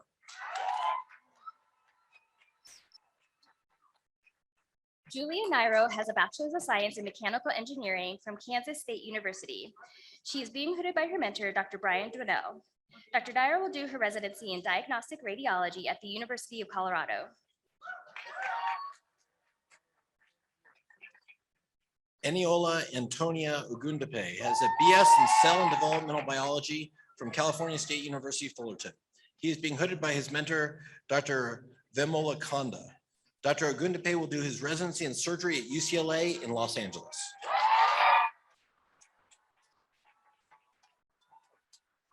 Clinton Olivas has a Bachelor's of Science in Bioengineering from Stanford University. He is being hooded by his mentor, Dr. Mark Duncan. Dr. Olivas will do his residency in internal medicine at the University of Washington in Seattle. Andrew Ormsby has an MBA from Leeds School of Business. He is being hooded by his mentor, Dr. Roberto Silva. Dr. Ormsby will do his residency in family medicine at Poudre Valley Hospital in Fort Collins. Adam Panzer is unable to attend today. He has a Master of Public Policy from the University of Denver. Dr. Panzer will do his residency at Elson S. Floyd College of Medicine, Washington State University in Spokane. Do Hoon Park has a BS from the University of Colorado, Denver. He's being hooded by his mentor, Dr. Nathaniel Brown. Dr. Park will do his residency in internal medicine at the University of Texas Southwestern in Dallas. Emily Payton has a Bachelor's of Science from Santa Clara University. She's being hooded by her mentor, Dr. Brian Dwinell. Dr. Payton will do her residency in internal medicine at Oregon Health and Science University in Portland. Samuel Payne has a BS in Chemical and Biological Engineering from the University of Colorado Boulder. He is being hooded by his mentor, Dr. Jeffrey Suhu. Dr. Payne will do his residency in medicine pediatrics at the University of Minnesota Medical Center in Minneapolis. Devin Pino has a Bachelor of Science in Microbiology from University of Florida. He is being hooded by the School of Medicine faculty designee. Dr. Pino will do his residency in pathology at University of Southern California in Los Angeles. Nisha Pradhan has a BA in biology from Rosemont College. She's being hooded by her mentor, Dr. Robert McGidd. Dr. Pradhan will do her residency in diagnostic radiology at the University of North Carolina in Chapel Hill. Riley Quist has a Bachelor's of Science in Biology from University of Colorado, Denver. She is being hooded by her mentor, Dr. Jeanette Linsky. Dr. Quist will do her residency in pediatrics at Geisinger Health, Janet Weiss Children's Hospital in Danville, Pennsylvania.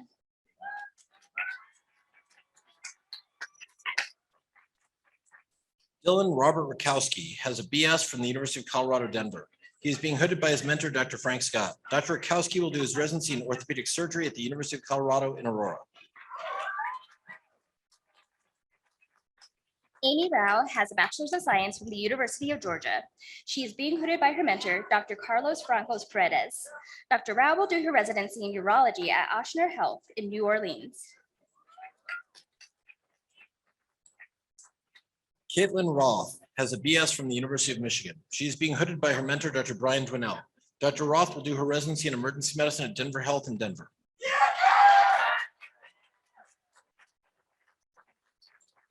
Anne Rowland has a Bachelor's of Science from University of Colorado, Denver. She's being hooded by her mentor, Dr. Brian Dwinell. Dr. Rowland will do her residency in general surgery at St. Joseph Hospital in Denver.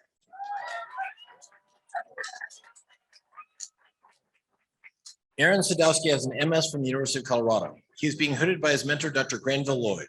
Dr. Sadowski will do his residency in surgery at St. Joseph's Hospital in Denver.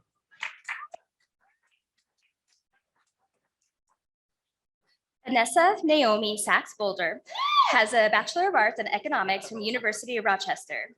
She is being hooded by her mentor, Dr. Tai Higuchi. Dr. Sachs Boulder will do her residency in urology at Mayo Clinic in Rochester.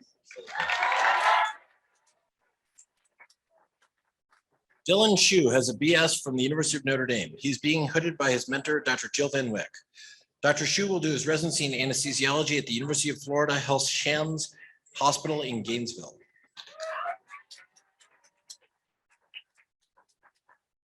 Ilona Schwartz has a Bachelor of Science from University of Colorado Boulder. She's being hooded by the School of Medicine faculty designee. Dr. Schwartz will do her residency in physical medicine and rehabilitation at Rutgers, New Jersey Medical School in Newark. Stephanie Novas Serva has an MS from Boston University. She's being hooded by her mentor, Dr. Brian Dwinell. Dr. Serva will do her residency in neurological surgery at Thomas Jefferson University in Philadelphia.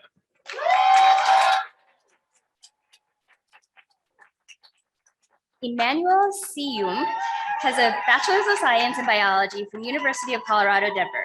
He is being hooded by the School of Medicine faculty designee. Dr. Siyum will do his residency in anesthesiology at UCLA in Los Angeles.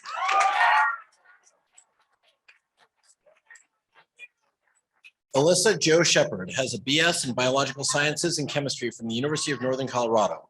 She is being hooded by her mentor, Dr. Marty Yusman. Dr. Shepard will do her residency in internal medicine at Beth Israel Deaconess Medical Center in Boston. Kisir Shrestha has a Bachelor's of Science in Microbiology and Cell Science from the University of Florida. She is being hooded by her mentor, Dr. Daniel Kramer. Thus, Dr. Shrestha will do her residency in neurological surgery at the University of Colorado in Aurora. Alexander Hsu has a BS in Biomedical Engineering from the University of Utah. He is being hooded by the School of Medicine faculty designee. Dr. Hsu will do his residency in surgery at St. Joseph's Hospital in Denver. Sophia Simina has a Bachelor's of Science in Biochemistry from Denver University. She is being hooded by her mentor, Dr. Suzanne Stam. Dr. Simina will do her residency in surgery preliminary at the University of Colorado in Denver.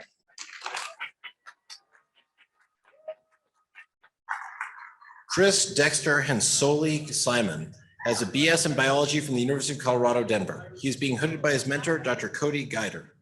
Dr. Simon will do his residency in family medicine at St. Anthony's Hospital North in Westminster, Colorado. Joshua Smith has a Bachelor's of Science in Biochemistry from Beloit College. He is being hooded by his mentor, Dr. Sarah Wachtel. Dr. Smith will do his residency in internal medicine at the University of Michigan in Ann Arbor. Aaron Smaroda has a BS in engineering from the Colorado School of Mines. He's being hooded by his mentor, Dr. Nate Clendenin. Dr. Smaroda will do his residency in anesthesiology at the University of Colorado in Aurora. Eddie Soto has a Bachelor's of Science in Biology from the University of Colorado, Denver. He is being hooded by his mentor, Dr. Jeremy Long. Dr. Soto will do his residency in Pediatrics Health Equity at University of Washington in Seattle.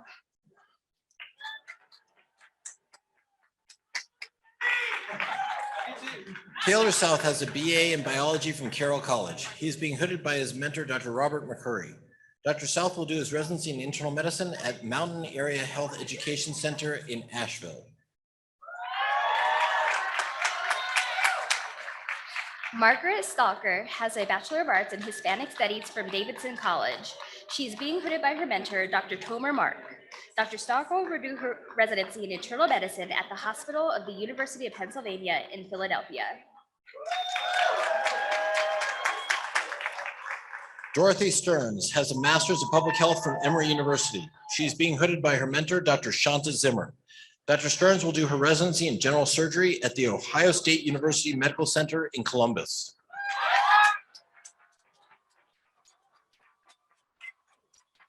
Scott Stewart has a PhD in biomedical sciences from University of California, San Diego. He is being hooded by his mentor, Dr. Christine Bowinkle. Dr. Stewart will do his residency in pediatrics at the University of Colorado in Aurora. Annika Sudduth has a BA in Health and Humanity from the University of Southern California. She's being hooded by her mentor, Dr. Helena Winston. Dr. Sudduth will do her residency in psychiatry at Zucker Hillside Hospital in New York. Roxana Tprizi has a Master's of Science in Global Medicine from the University of Southern California. She is being hooded by her mentor, Dr. Andrew Berry. Dr. Tprizi will do her residency in internal medicine at UCLA Medical Center in Los Angeles. Isha Talker is unable to attend today. She will do her residency in family medicine at Utah Valley Regional Medical Center in Provo. Bashar Tawfiq has a Bachelor's of Science in Biology from the University of Colorado. He is being hooded by his mentor, Dr. Alan Bielski. Dr. Tawfiq will do his residency in anesthesiology at the University of Michigan in Ann Arbor. Mei Ling Tay has an MS in biology from the University of California, San Diego. She is being hooded by her mentor, Dr. Ty Lockspicer. Dr. Tay will do her residency in anesthesiology at the University of Washington in Seattle. Daniel Fu has a Bachelor of Science in Biology from the University of California, Riverside. He is being hooded by the School of Medicine faculty designee. Dr. Fu will do his residency in family medicine at the University of California, Irvine in Orange, California.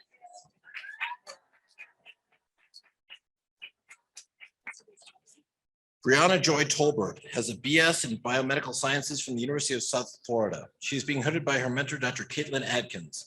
Dr. Tolbert will do a preliminary year in obstetrics and gynecology at the University of Colorado in Aurora. Freddie Tron has a Bachelor's of Science in Biology from UCLA. He is being hooded by his mentor, Dr. Stephen Lowenstein. Dr. Tran will do his residency in emergency medicine at Maimonides Medical Center in Brooklyn. Ivan Trang has a BS in neuroscience from the University of California, Irvine. He's being hooded by his mentor, Dr. Aaron Shupp. Dr. Tran will do his residency in neurology at the University of Texas in Houston. Anastasia Trisno is unable to attend today. She has a Bachelor of Science in Economics from University of California, Berkeley. Dr. Trisno will do her residency in North Carolina. Andy Vu Trong has a MS in global medicine from the University of Southern California. He is being hooded by his mentor, Dr. Adrian Hendrickson. Dr. Trong will do his residency in anesthesiology at the University of Colorado in Aurora.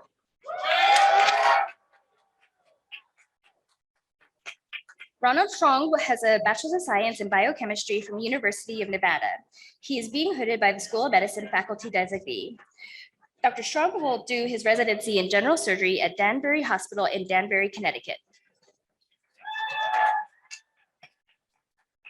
James Donato Tuttle is unable to attend today. He has a BA in neurophysiology from the American University of Paris. Dr. Tuttle will do his residency in psychiatry at Baycare Health System in Lutz, Florida.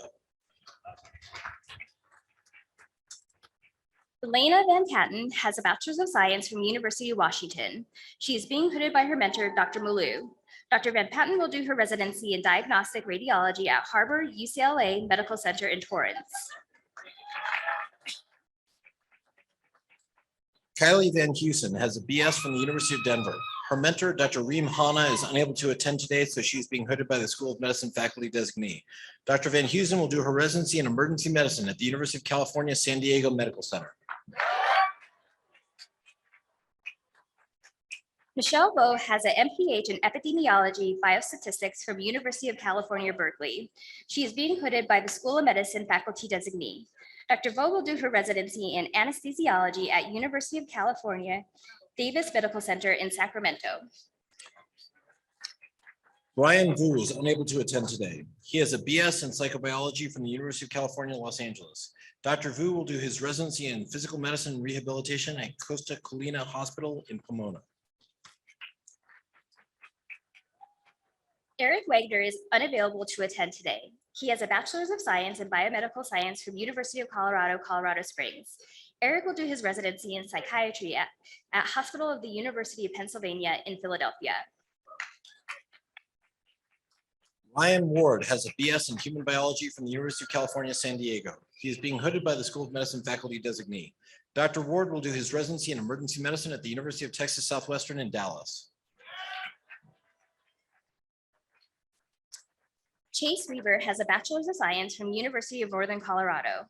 He is being hooded by the School of Medicine faculty designee. Dr. Weaver will do his residency in internal medicine at Riverside Community Hospital in Riverside. Casey Weinstein has a BS in biomedical engineering from Arizona State University. He is being hooded by his mentor, Dr. Zach Lowe. Dr. Weinstein will do his residency in anesthesiology at the University of Arizona in Tucson. Sean Wickers has a Bachelor's of Science in Chemistry from the University of Denver. He is being hooded by his mentor, Dr. Robert Lloyd. Dr. Wickers will do his residency in pediatrics at the University of California in San Francisco.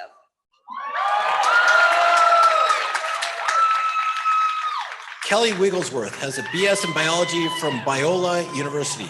She is being hooded by her mentor, Dr. Matthew Douglas. Dr. Wigglesworth will do her residency in pediatrics at the University of Colorado in Aurora.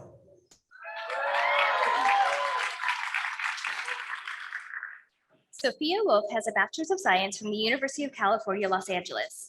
She's being hooded by the School of Medicine faculty designee. Dr. Wolf will do her residency in dermatology at the University of Colorado in Aurora. Emily Wolverton has a BS in biology from the University of Denver. She is being hooded by her mentor, Dr. Brad Stern. Dr. Wolverton will do her residency in obstetrics and gynecology at Oregon Health and Science University in Portland.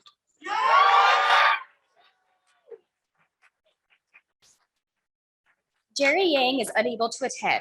Dr. Yang has a Bachelor's of Science in Physiology from University of California, San Diego. He will do his residency in plastic surgery integrated at the University of Colorado. Armand Yassiedi is also unable to attend. Dr. Yassiedi has a BS in public health from the University of California, San Diego. We would like to have all of you join us in acknowledging and saluting the class of 2022.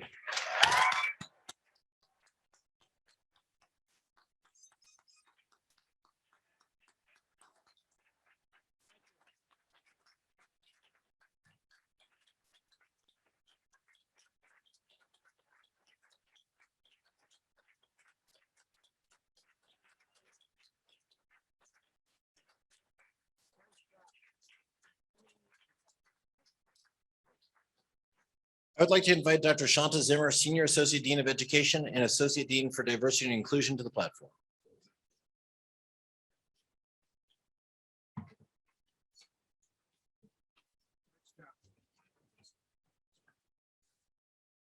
I would like to invite all of the physicians in the audience and on the platform to please stand. That's you.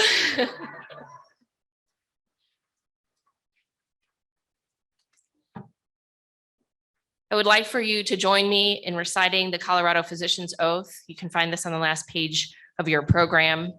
We will recite this oath together, class of 2022. I swear by what is sacred to me that I will fulfill, according to my ability and judgment, this oath and this covenant. I devote myself to the health of humanity with full respect for the dignity and worth of each person. Above all, I will strive to do no harm. I recognize that my knowledge and skills are imperfect and that I must always seek further training and growth. I will not perform treatments for which I am not qualified, and I will call upon others for help. In turn, I will gladly render aid when asked. I commit myself to the profession of medicine, to the advancement of scientific knowledge, and to the education and mentorship of those who follow me.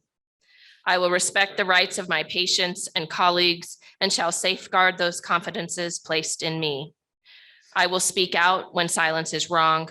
I will respect the law, but I will not fail to seek changes that would reduce suffering or contribute to good health. I recognize the trust that has been placed in me by society and by my colleagues. I will at all times comport myself with dignity, honesty, humility, and integrity. These things I do swear solemnly, freely, and upon my personal and professional honor. I want to echo what Dean Riley said earlier this morning. This is our lane. We are all immensely proud of you, and we're counting on you. Thank you and congratulations to the class of 2022. Please join me in welcoming them to the profession of medicine.